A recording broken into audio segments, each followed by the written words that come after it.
Good morning. Thank you so much for tuning in to Town Hall on WHCP 101.5 FM.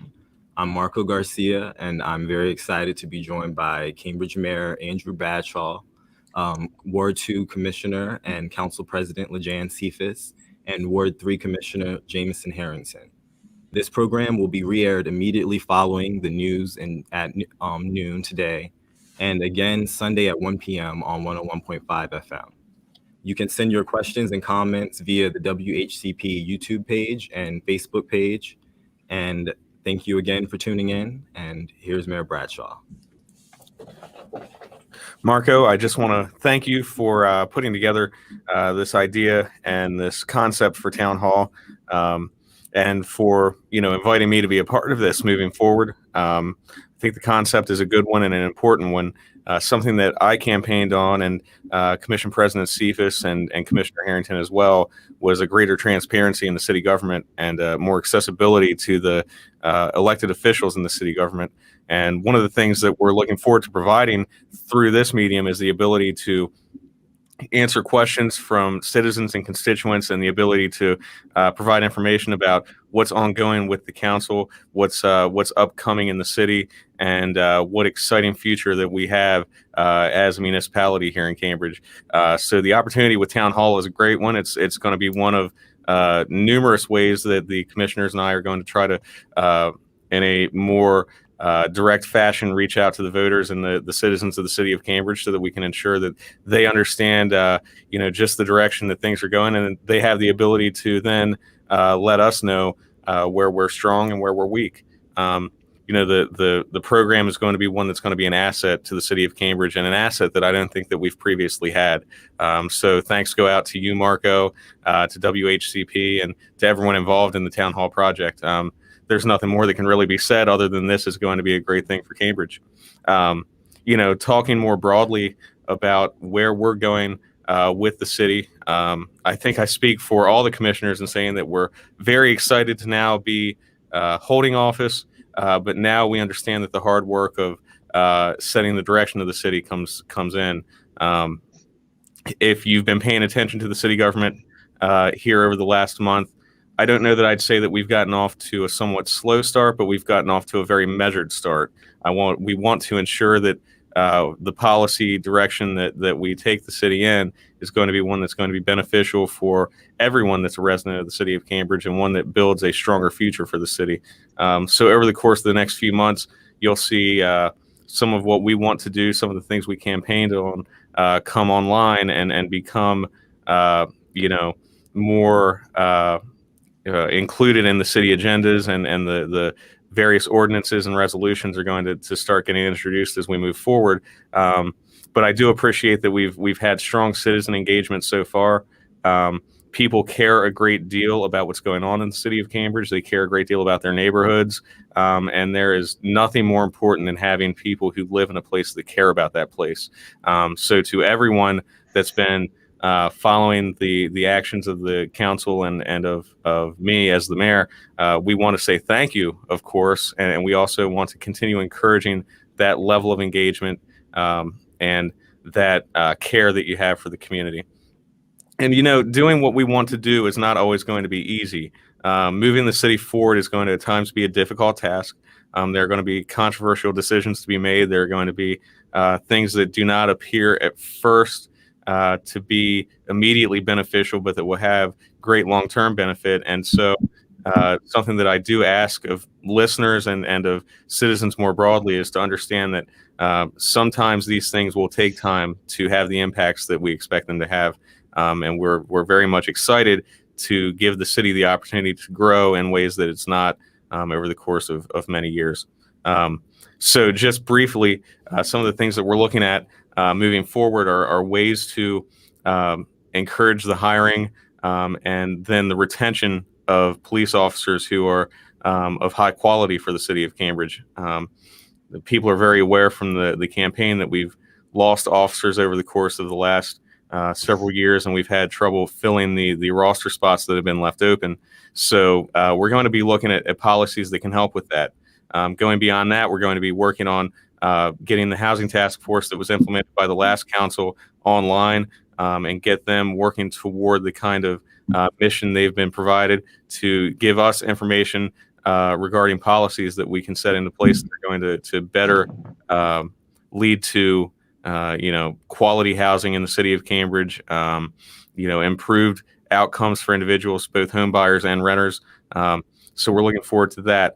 Going beyond that as well, we're looking at broader issues that the city's facing too. One of the things that we have going on is as I mentioned very early on in this, a lack of connectivity to voters. So something that we're excited to do is to be looking at ways that we can improve the city's technology with regard to connecting with voters, allowing citizen input, and improving the connectivity and the accessibility of the city. You go into things as deep as how you file for a permit or how you pay a fee or anything like that. We want to make things easy when people do business with the city of Cambridge to ensure that people then have a desire to do business with the city of Cambridge. So again, Marco, I just want to say thank you for the opportunity. I want to thank Commission President Cephas for coming on today. I want to thank Commissioner Harrington for coming on today as well. Really looking forward to the discussion that we're going to have and really looking forward to doing exciting and good things for the city of Cambridge. Thank you so much. Thank you. And up next, we'll have a statement by Commissioner President Lajan Cephas. Hi, good morning, everyone. I just want to first thank WHCP for giving us this amazing platform to use as a tool to update our constituents as far as the direction that we're going in with the city. Thank you as well, Marco, for your creativity. That's just amazing, with you using these platforms that we have to help create community engagement, because the only way we can be successful at this is the community. They have to be a part of it. A part of this is we're not going to make everyone happy. But I believe as long as we collectively work together, as Mayor Andrew Bradshaw was speaking, as long as we work together, as long as we do the research and we use the tools that we have accessible to us, one thing for certain is I know we'll have a better city. I will say that, and this is the same thing I said when we were sworn in, that this is difficult. We're going to have some difficult days ahead of us. The great thing is we all have the ability to attack these difficult days, and we're going to take it one day at a time. I guess if I could give any message to the constituents, it's essentially everything is a process. You cannot do everything overnight. Some things can be done in 30 days. Some things could be done maybe in a couple of weeks, and some things it could take possibly a couple of years. But in order for us to get to that point where we can work towards change that can be experienced, again, we completely have to have the engagement of the community.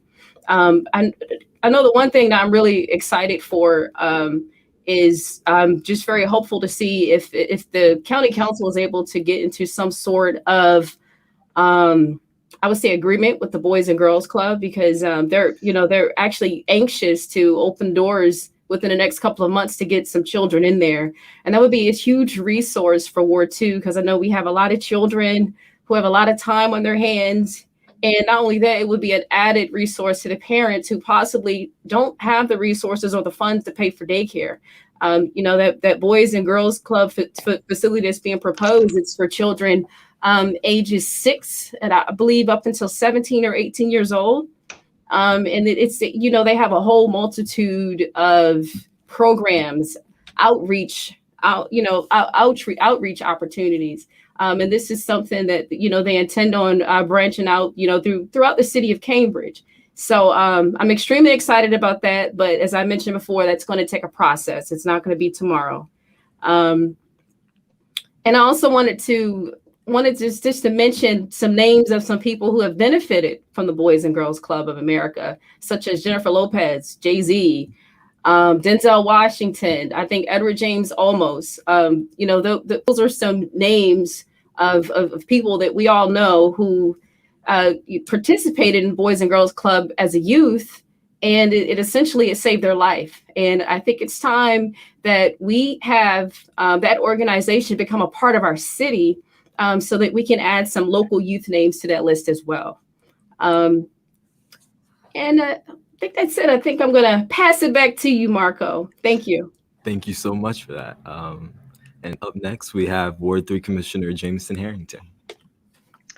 Well, first off, thank you for having me on, and thank you, Marco, for putting this together and the station for hosting it. And I want to thank my fellow commissioner and our mayor for coming on as well. I guess the downside of going last is all the great statements have already been taken. But I will echo most of the sentiments that the mayor and the commission president have shared. One of the things we're going to have to be aware of is that things do not happen overnight.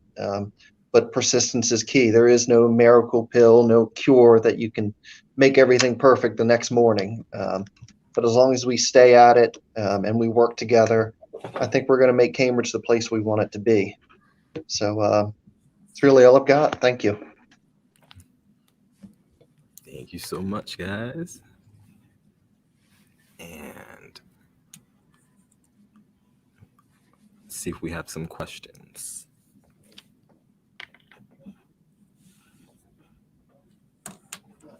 None in. Awesome. I think while we're waiting for some questions to come in, it may be worthwhile to talk a little bit more about what Commission President Cephas was discussing with the Boys and Girls Club. We have, of course, been talking for many months and years now about the repurposing of the former Maces Lane High School out on Maces Lane as a community center and a center that can be used by both youth and adults and seniors in the community here in Cambridge. And something that is important is establishing these programs and allowing them to get into place, even if the facility is not yet available. And Boys and Girls Club has a great interest in developing programs throughout the city of Cambridge and Dorchester County, not just in that facility, but in multiple neighborhood locations and in other municipalities, including the town of Hurlock. So the Boys and Girls Club is very excited about getting here and getting their feet, in the water, metaphorically, so that they can start building the kind of infrastructure that's necessary to get kids in the community within the programs and benefiting from them. So the county council set forth last night a work group to vet and study the Boys and Girls Club to enter into a facility that they have. And I think it would be worthwhile for those that are interested to reach out and either, give their interest in being on the committee, or give comment to the committee once it's established to make it clear the necessity of having these programs available for children and youth in the city of Cambridge, so that they have outlets beyond those currently available to them. And also to piggyback on what Mayor Andrew Bradshaw was speaking on, Mr. Herschel Johnson, he's a driving force behind the Maces Lane Community Center that's being proposed right now. He's actually a supporter of this Boys and Girls Club that's actually being proposed on Leonard's Lane. And he's in full support of it initially, and I don't want to misquote him, but he said initially he did have some concerns, but after speaking with the Boys and Girls Club, and once they had expressed to him that this would not take away from the Maces Lane Community Project, but actually add to it, and considering that we have a need for resources for the youth we have today, that's the reason why he's a supporter of the Boys and Girls Club as being proposed on Leonard's Lane at the property that was recently purchased by Dorchester County. I would say another great thing about that resource, if we're able to get the Boys and Girls Club here, they actually hire locally. So that would give an opportunity for some teenagers, 11th, 12th graders, or if they're at college, to be hired on as well as adults, because from my understanding, they're going to need a director. But I just wanted to make the point that this proposal is not going to hurt the Maces Lane Community Center project. If anything, it will help, and this facility will be in addition to the Maces Lane facility. And something else I wanted to mention and to give our constituents an idea as far as how the process works whenever we're trying to create legislation is first you have to have an idea. You have an idea, then what you do is you have to submit the idea to to our city attorney. Then the city attorney looks at the language, does his research, and then and then from there, if it fits, then what happens is the city attorney sends it back, and then if it's appropriate, then it goes before council at the first reading. So I just want to make you aware that although we pretty much all ran on housing and we all quoted Ordinance 995, there's still a process that we're waiting on. And as far as that ordinance is concerned, it will not be Ordinance 995, it'll be another ordinance, but that is in the works as of right now. So hopefully on this upcoming council meeting, we should have our first reading. If not, most certainly the following reading, but I want to make sure that everyone is aware that we have not forgotten about housing. It's just a process we have to use just to essentially make sure that the city would not be held liable for anything. Right. And to piggyback then off of what Commissioner Cephas says, first read is just the announcement of the legislation. So the first read is to get it out into the public record, that this is something that's going to be proposed and looked at. And then there will be a public notification made regarding the ordinance in newspapers. It'll be posted publicly on the city council chambers, and we're going to try to do a much better job moving forward of also getting penetration through social media and other online methods to ensure that the citizens know what's going on. And between the first read and the second read, that gives citizens the opportunity to reach out to their commissioners and give their suggestions and their beliefs regarding that legislation. So the process for anything takes several weeks and can take several months, but the process is one that is slow purposely so that things aren't jumped into without giving good thought and aren't done haphazardly. So the opportunity exists once everything is announced to then have the citizen input, and having that input before the public comment is key so that any amendments or changes can be made. Once you get to public comment, the only thing that's going to really change with that is upvotes or downvotes, because at that point, unfortunately, the language is pretty set. So if you have an interest in something that's announced on the first read, please research it early and reach out to us quickly so that we do have the opportunity to make changes that address the concerns of the citizens and that address concerns that we may not have considered in proposing a piece of legislation. And I would like to add a point that go to our city website, and you can actually sign up for text message alerts, email alerts, anything that's going on with the city, you will get an alert. I don't remember, Mayor Andrew or Commissioner Harrington, do you remember where they go to sign up? I signed up, but I don't remember. Go ahead. I know Mayor Bradshaw actually shared directions, I believe, on where to sign up, and I think I might have shared them as well, but I don't remember off the top of my head. Yeah, and what I'll do at the conclusion of the broadcast, I'll go back on my Mayor Andrew Bradshaw social media account, and I'll repost the link where people can sign up for text message notifications regarding meetings and public postings. Additionally, I'll ask that the city share that link again as well. Excellent. Thank you, guys. And it looks like we have a question from Chad Malkus, Ward 5 Commissioner. He says, I'm really proud to be working with these very thoughtful and hardworking commissioners and mayor. I would love to hear their priorities in the coming year. And so I'll give you guys a moment to compose your thoughts, and then whoever wants to go first. I would motion for Harrington to go first. Yeah, I'll second that.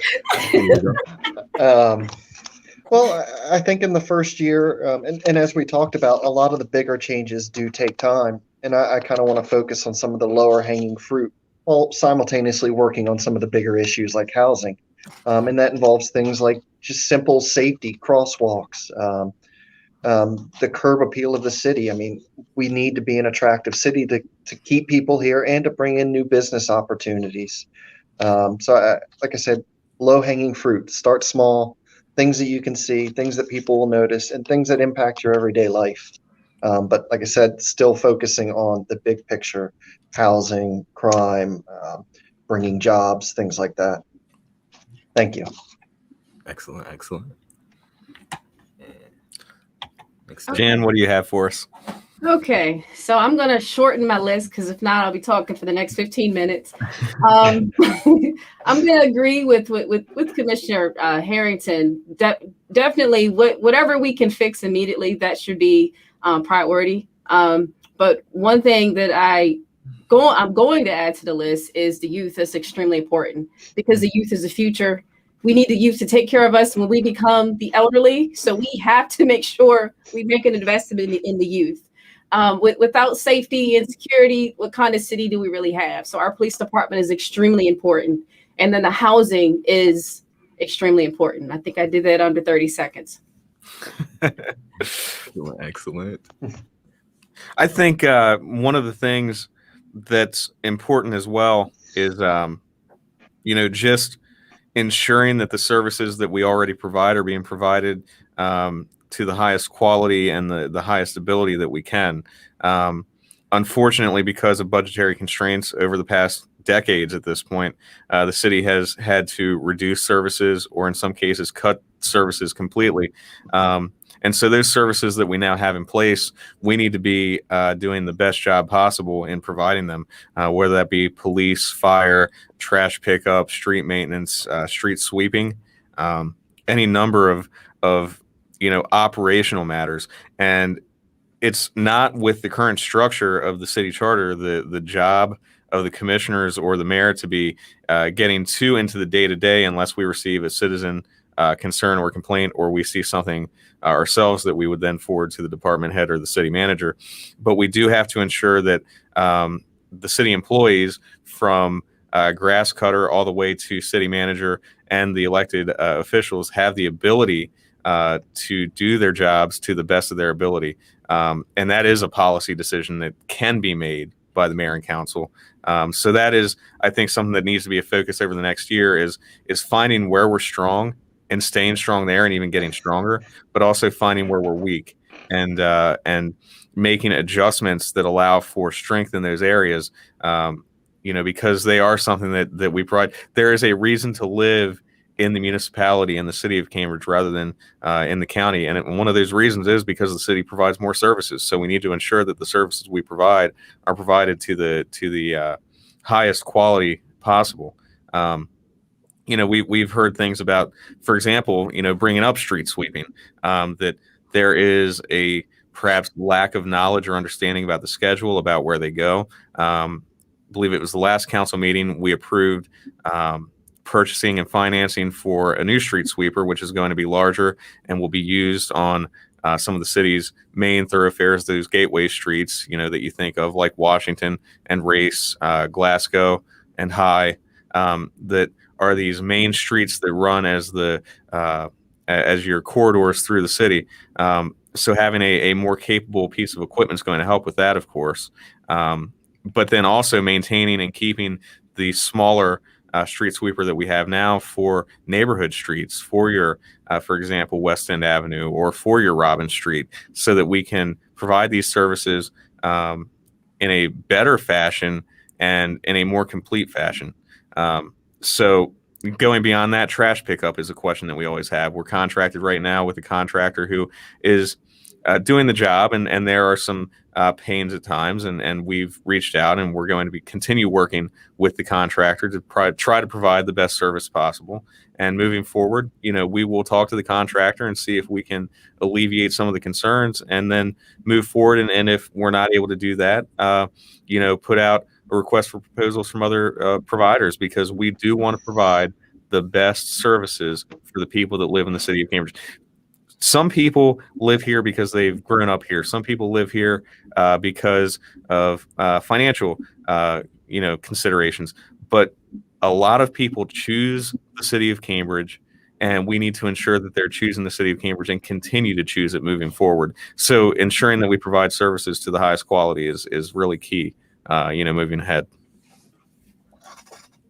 Excellent. And go. And so we're still waiting on. Thank you guys so much for your response, and we're still waiting on more comments. So I wanted to extend out an opportunity if there was anything that announcements that you guys have for how the people as citizens can be of assistance to the council and or to the officials, or what are some things that we can do to be more proactive in helping things go about. Well, to kind of piggyback on the Boys and Girls Club thing again, make your voice heard to council members, whether it's county or city. If there's something you want to see or something you're aware of that is getting voted on, make your voice heard. I mean, people do listen, but you got to speak up. And I think we have a lack of that at times. Though we do have a lot of dedicated people that do provide input, it's always good to have more. Moving ahead, as we reestablish, re-examine, reevaluate some of the city committees that exist, and bring forth other ones,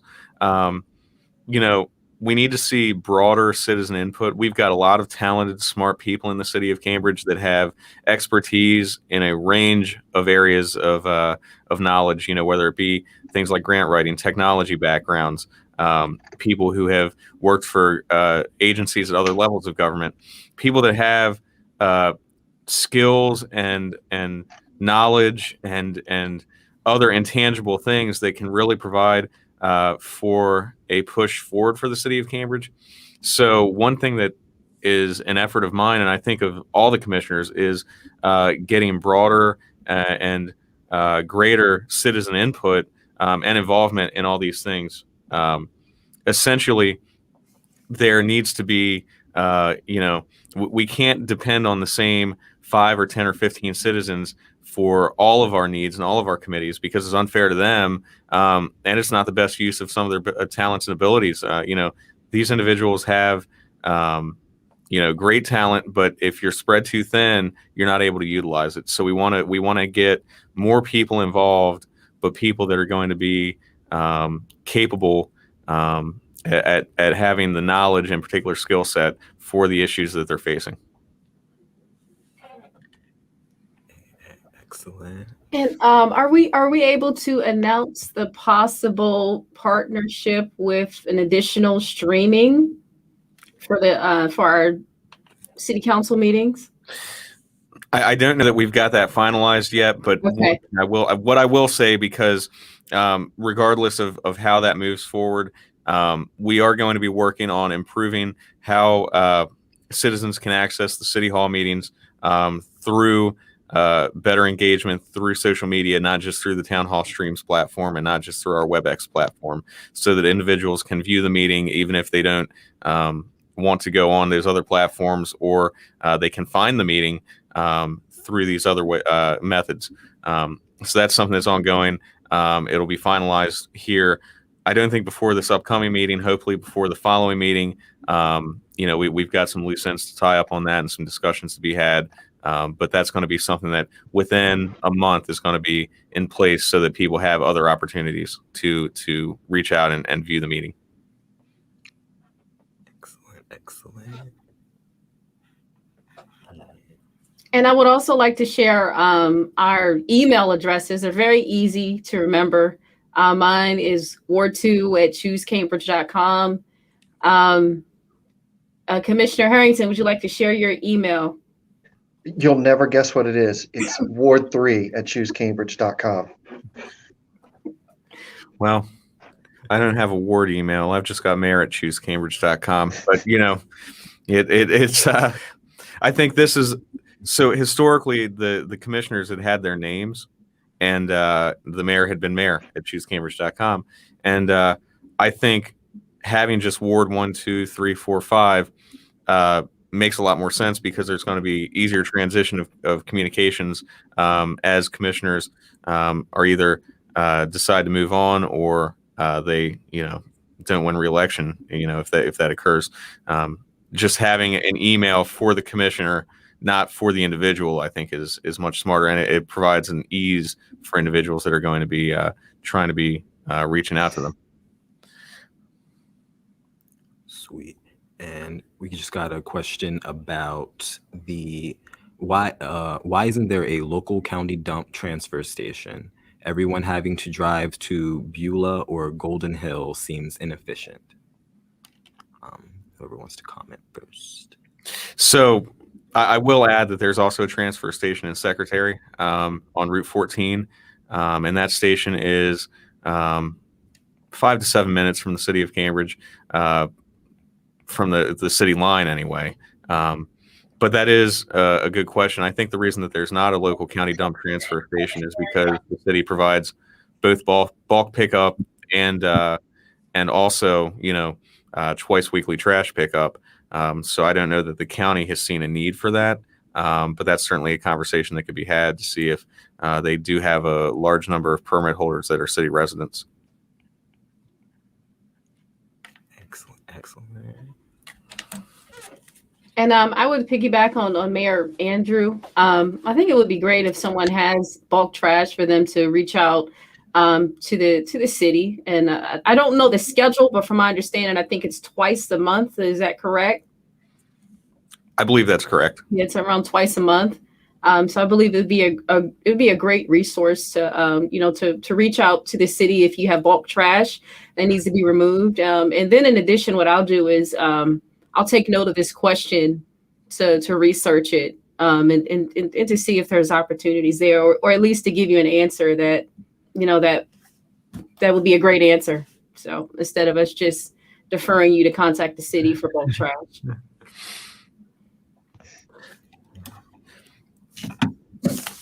One discussion that has been had since we're talking about trash pickup and bulk trash is there is occasion where people have abused bulk trash pickup and they have family members in the county that bring things regularly, or they may have a business but they're using bulk trash pickup rather than hiring a commercial trash pickup service.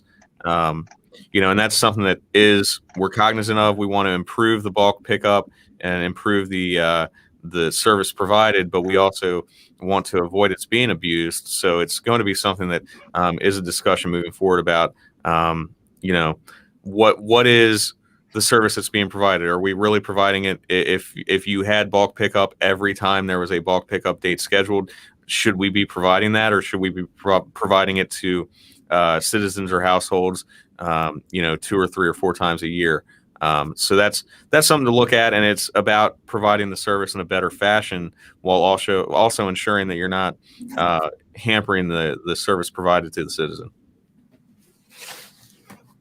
And it is not an exciting or sexy topic by any means. But I mean, it's one of the key things, right? We want a clean and beautiful city, and we want to ensure that it's going to be something that improves going forward.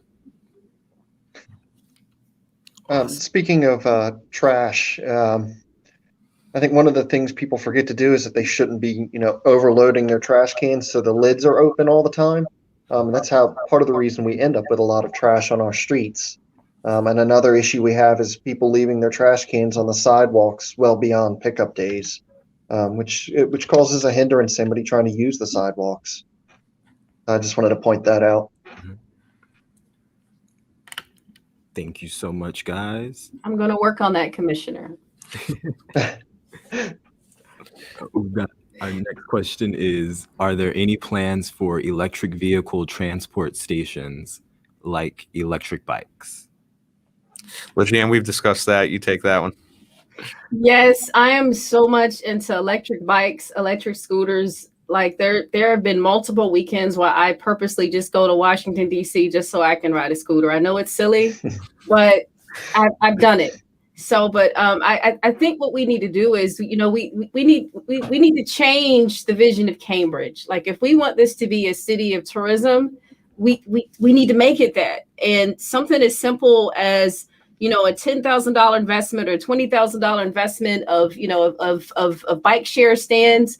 I think if there's like an individual business who wants to take that up, I think right now would be an awesome time, and you will own the market.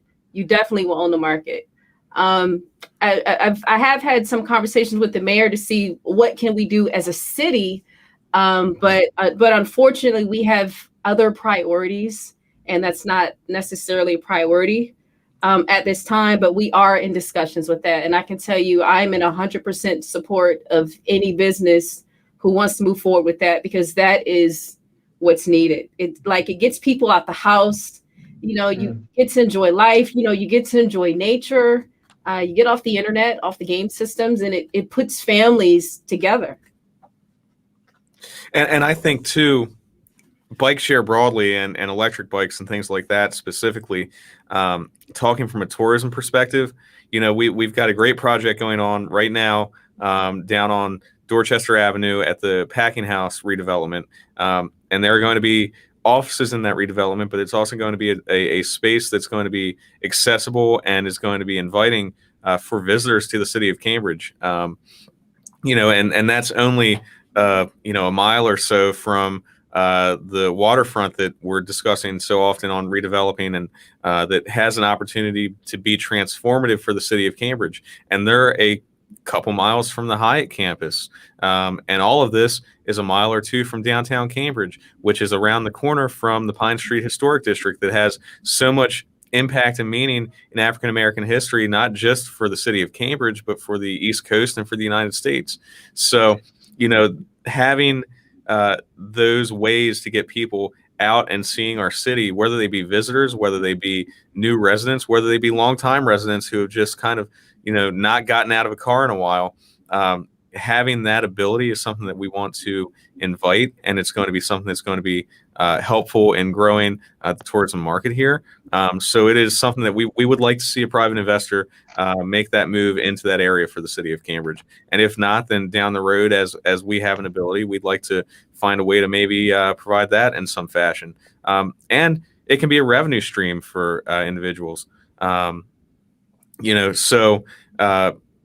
that is an issue that is one that can really improve quality of life. And one of the things that we need to be doing, we've got a great quality of life here. There are many, many good aspects to living in the city of Cambridge, and we need to be supplementing that, whether it be through city services or encouraging investment privately. Thank you so much, guys. And the next question is, there was a shortage of PPE masks, etc., for the fire department, and Delco Packaging stepped up. But should the city have stepped in when the county didn't? And whoever wants to go first. Well, I will speak from my knowledge in the history that every time any PPE requests have came in through city council with the previous council, I believe they always were in support of it. Just correct me if I'm wrong, but from my knowledge of that, and I think what happened was, I think Delco Packaging saw an opportunity, and I believe they decided that they wanted to do their part, and they wanted to step in and support our local fire department, and I commend them for that. Thank you. Yeah, and so to talk a little bit more regarding the financing of the fire department. So Rescue Fire Company is funded in large part through city funds, hundreds of thousands of dollars. And this is certainly an extraordinary circumstance. But Rescue Fire Company provides service outside the city of Cambridge. Rescue Fire Company is a mutual aid company to most of the departments here in Dorchester County, at least in the southern half of the county. And going beyond that, the first due response area for Rescue Fire Company includes large swaths of non-Cambridge incorporated areas that are part of Dorchester County, going toward the Neck District before you reach Neck District Volunteer Fire Company's response area, going down into the Drawbridge area, going down toward Church Creek into the Pig Neck area, going out the highway toward Route 16. None of these areas are in the city of Cambridge, and they're all in Rescue Fire Company's first due. And the city of Cambridge, outside of Rescue Fire Company's own fundraising efforts, is the primary funder for the company. Unfortunately, though so many county citizens receive service from Rescue Fire Company, the county's contribution to the department is very limited. in this particular case, the county has a stockpile of PPE as well. And part of the request was just having access to the equipment that they have on hand. It wasn't about purchasing. It was about having access to materials that already exist. And rescue fire companies in a bit of a unique position comparatively to some other volunteer fire companies in Dorchester County with regard to the volume of medical assist calls that are run by Rescue Fire Company. Some of the other companies have volunteer ambulances that they staff, but Rescue Fire Company responds an engine on a large number of the medical assists that are run by Dorchester County EMS. And something like 40% of the medical calls in Dorchester County occur in what they call box area of the city of Cambridge, and more than 60% of medical calls in Dorchester County occur in Cambridge at large. So the volunteer service here in Cambridge is providing a backup and assistance to a county agency above and beyond what most of the other volunteer companies are providing, and was unable to receive the equipment necessary to help provide that, and is limited in funding from the county in regards to annual funding beyond that, in spite of the fact that it provides that kind of service to the county. We are limited in what we can provide because we don't have a stockpile of PPE, and we do have very, very difficult financial decisions to make moving ahead. We're very supportive of Rescue Fire Company. I think this council is one of the most supportive of the volunteer fire service that you will find going back into recent memory in the city of Cambridge. So we're going to do what we can to fill their needs, but with a company that provides such a service to the county, we need the county to step up on that as well. Thank you, guys. Hey, Marco, I had someone actually message me and say they couldn't submit via chat, but they had a question. Can I go ahead and ask that? Yes, please.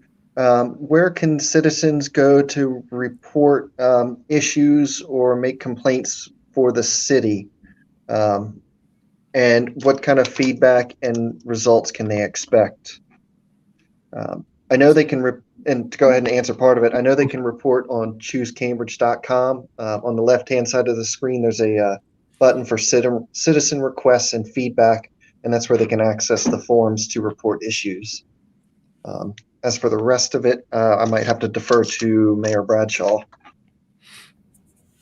Right. So when you've got an issue that is related to a particular department, so you're trying to get a permit approved, to turn to planning. If you have a water main issue or a street issue, you turn to public works. If you've got an issue that is a non-emergency law enforcement issue, then you turn to Cambridge Police. So reaching out directly to the departments, if you don't want to use the online technology, is an accessibility that is available as well. You can either go to their location. With COVID-19, we're not encouraging that by any means, but you can certainly make a phone call. You can reach out to the individual and try to get some recourse that way. There was a difficulty with our online reporting system that I think has been addressed, where the website was not reflective of the current system in place. So that's been corrected. For non-emergency matters, reaching out to the website, you should get a response. If you don't, then shoot me, the city manager, your commissioner, an email, and we'll try to rectify that. And just to add to that, when you do go to that report a issue, there is a link for sewer-related and water-related emergencies as well, and how to contact people for those issues. Thank you guys so much. And we have a question from Sharon Patrick Collins. She says, are there any plans for providing services and opportunities for senior citizens? Whoever wants to go first. Well, I know Mayor Andrew, he spoke earlier referring to the huge amount of people that we have live here who have been professionals. Not exaggerating, we have an astronaut that lives in Cambridge. So we have a huge population of people who have performed roles I guess in their younger years, professionals. I'm trying to think of some names. School teachers. Like it's so I think essentially the point is to get engaged as far as in our city council meetings, try to look out as far as the committees that we have that are available, because the knowledge that they have is actually still very valid, and it's still actually it's still very important.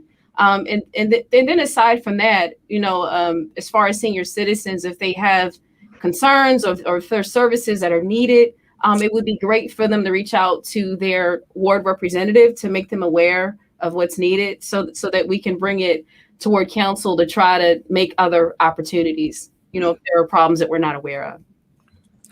And I think that, part of the provision of services, it's not focused specifically towards senior citizens, but things like an accessible police department, good trash pickup, all these things are impactful for all citizens, but they're particularly impactful for citizens who, are retirees, those who have relocated here, those that are from here. And I think there is a lot of opportunity for involvement on the part of seniors. It's going back to what Commission President Cephas said regarding opportunities to help serve the city with your knowledge and ability, but also civic organizations, like the Lions, like the Rotary Club, like the Cambridge Women's Club, which has got a great history and a great network. Though these aren't particularly city services or city organizations, they are civic organizations that allow for engagement and the building of relationships with your neighbors, with others that live in the region, who have common interests and want to see growth for the city of Cambridge. We've got some private providers in the community that are doing some things that are of great help. Citizens with limited mobility. We have Delmarva Community Services helps with that. We work with them to ensure that the services they provide are sufficient. Those opportunities exist, and as we're able to build the city fiscally and get onto a better footing, we'd like to hear suggestions from people like Sharon, who want to see other opportunities for the city, things that we may not be cognizant of or aware of, but things that are important to the citizens that live here. And as we have the ability to implement, we will. But again, it's based upon ability and also knowledge. So please reach out by email or by the report feature on the city website, or give us a call. I've got a line there at City Hall, and I think it would be great to just have a conversation. And I wanted to correct myself. He was not an astronaut. He worked for NASA. Awesome. Make a correction. Thank you. Thank you so much, guys. Our next question is there concern that the new waterfront and packing house activities may kill off downtown? How can that be avoided in preserving this historic streetscape? For whoever wants to go. Well, I think one of the things I've always echoed is that these things should all complement each other. They shouldn't be detractors. I don't see the packing house taking away from downtown. I see it as something outside of downtown, but benefits downtown and benefits Cambridge as a whole. The waterfront development, if we do that properly, it's going to be a benefit to downtown. It's just going to be an extension. One of the things I'd like to see is better connectivity to that Salewinds area and downtown. We really can't build something out there and have it negatively impact our core and vital area here in Cambridge, which is downtown. So that means, better walking paths between the two areas, signage even saying, hey, you've come here, why not go a couple 100 feet more and check out downtown? We've got lots of great local shops, businesses, and I think there's ways to avoid any negative impacts. We just have to be aware of them. Excellent. Yeah, and I would agree with that, and I'd go maybe a step further and say that the packing house developers are cognizant of the need to have a strong Cambridge downtown, a strong Cambridge, group of residents. It's important to them that Cambridge be strong so that their development can be strong. And I think as we move forward on the Cambridge waterfront development as well, any developer that comes in, whether it be a developer that handles the master plan for the entire site, whether it be multiple developers on multiple tracks on the site, no matter how this thing moves forward, any approvals have to be made with an eye to the fact that it needs to be complementary to what we have and to the growth that we're experiencing rather than detrimental. So you don't want to have a new commercial district that is competing with the old one, but you want something that instead is going to be supplemental and complementary because it provides services or experiences that can't be gotten in our traditional downtown area on High, Poplar, Race, into Pine. This is something that the Planning Commission is cognizant of, the city planner is cognizant of, all of us as commissioners are very concerned about and cognizant of. And any developer that comes in is going to have to show a plan that allows for the development to be one that supplements and grows the city as a whole, not one that becomes a campus that divides and is separated from the city more broadly. Excellent. Thank you, guys. Our next question says, how can the city help to keep young people here versus moving away?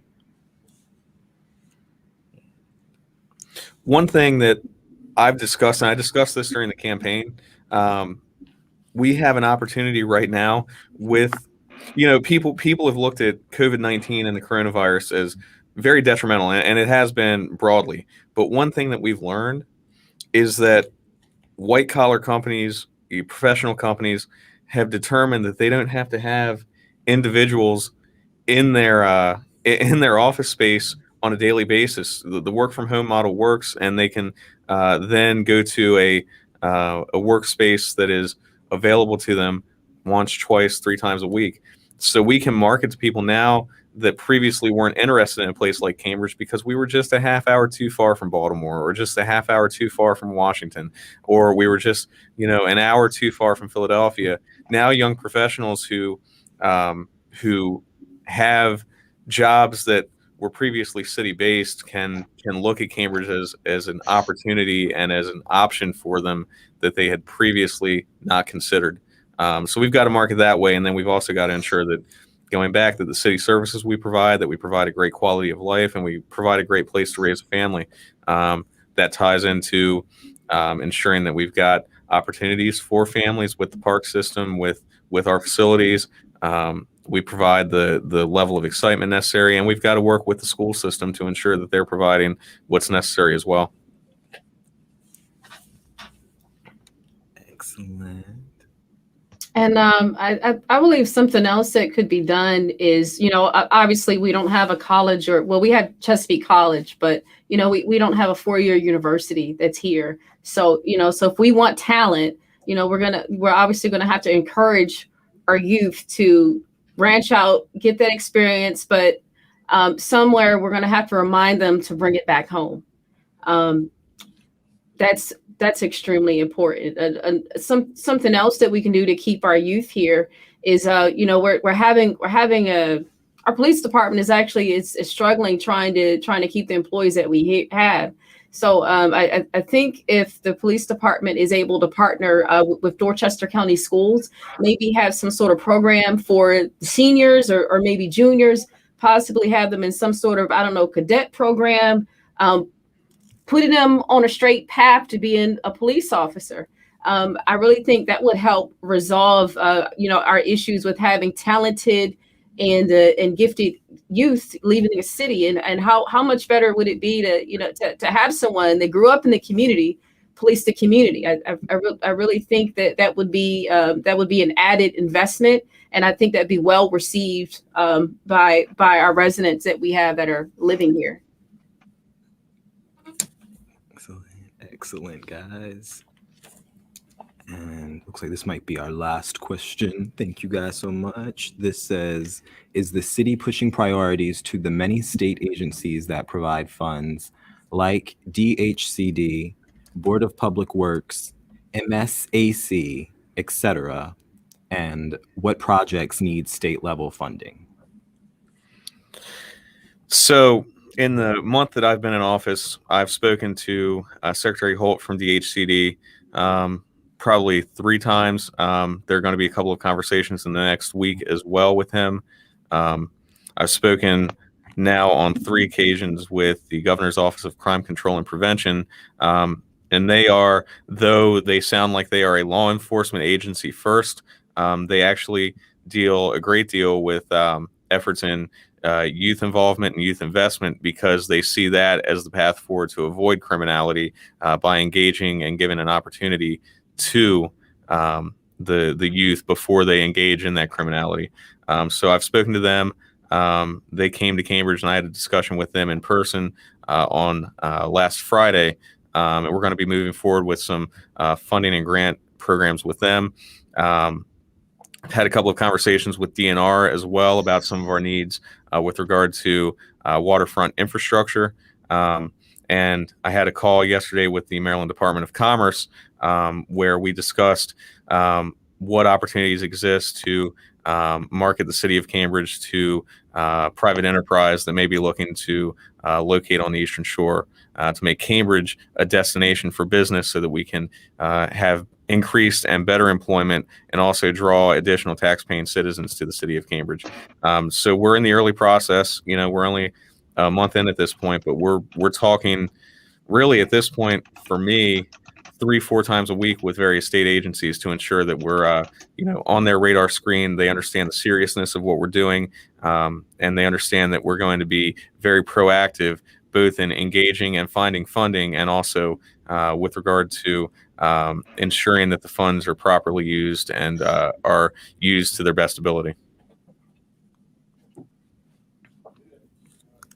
Awesome. And thank you guys so much. It looks like that's going to be the end of the questions for today. I just wanted to, if you guys had any closing statements, closing remarks you wanted to add on before we wrap up.